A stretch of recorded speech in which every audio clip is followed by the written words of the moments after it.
Hey everyone, and welcome back to Mr. Grammio English, the podcast that helps you actually use the English you're learning. Exactly. I'm Emma. And I'm Ryan, and today we are tackling a huge topic, something we get asked about all the time. All the time.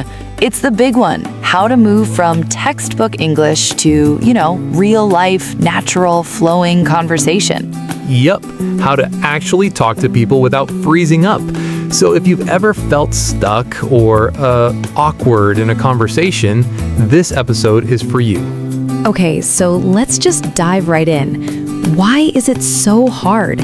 You can study grammar for years.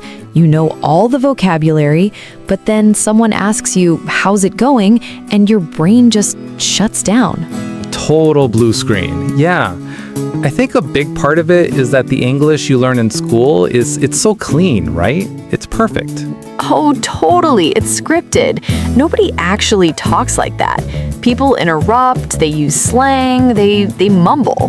They mumble, exactly. And they use fillers like and like, which we're probably doing right now. Haha, definitely.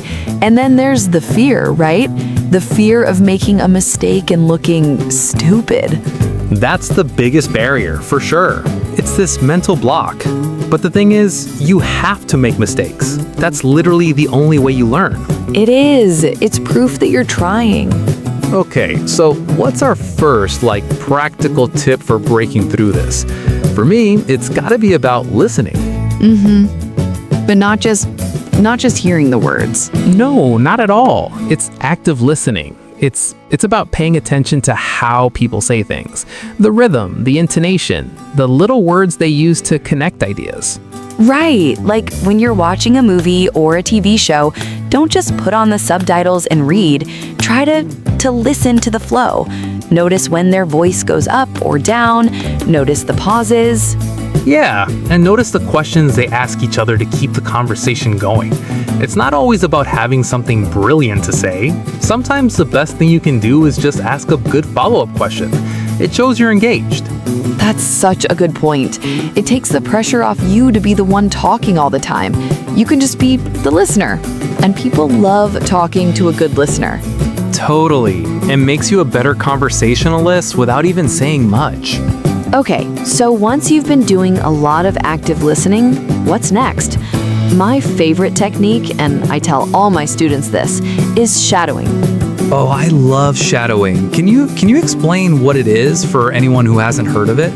Yeah, of course. So shadowing is basically where you find a short clip of audio, like from a podcast, an interview, a movie, whatever, and you listen to it, and then you try to repeat it word for word at the same time as the speaker.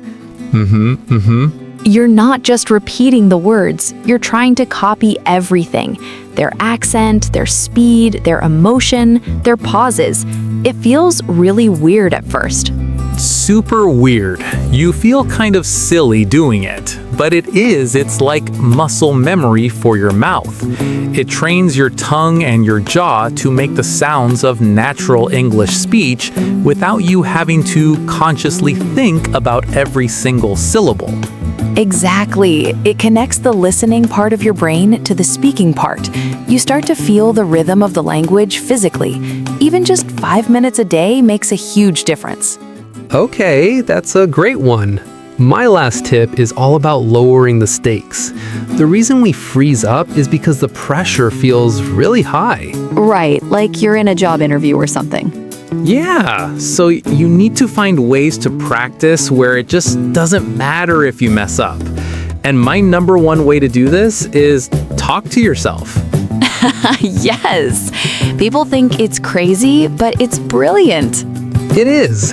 When you're cooking or walking down the street, just narrate what you're doing. Okay, now I'm chopping the onions.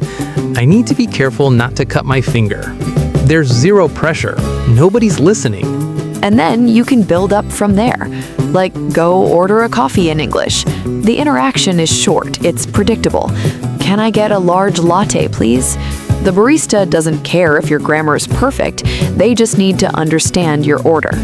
Exactly. It's a small win. And those small wins build your confidence up so that when you do have a longer, more important conversation, it doesn't feel so scary. Yeah, you've already proven to yourself that you can do it. Alright, so that's a lot to take in. Let's do a super quick recap. First, Become an active listener. Pay attention to how people talk, not just what they say. Second, try shadowing. It's weird, but it works. Copy native speakers to build that muscle memory. And third, find low-stakes ways to practice. Talk to yourself. Order a coffee. Build that confidence brick by brick. The key thing really is just to start. Stop waiting until you're perfect because, spoiler alert, that day will never come. Just get out there and talk. So true. Well, that's all we have time for today on Mr. Grammio English. Thanks for tuning in. Yeah, thanks everyone. If you enjoyed the episode, be sure to subscribe wherever you get your podcasts. We'll see you next time. Bye. Bye, everyone.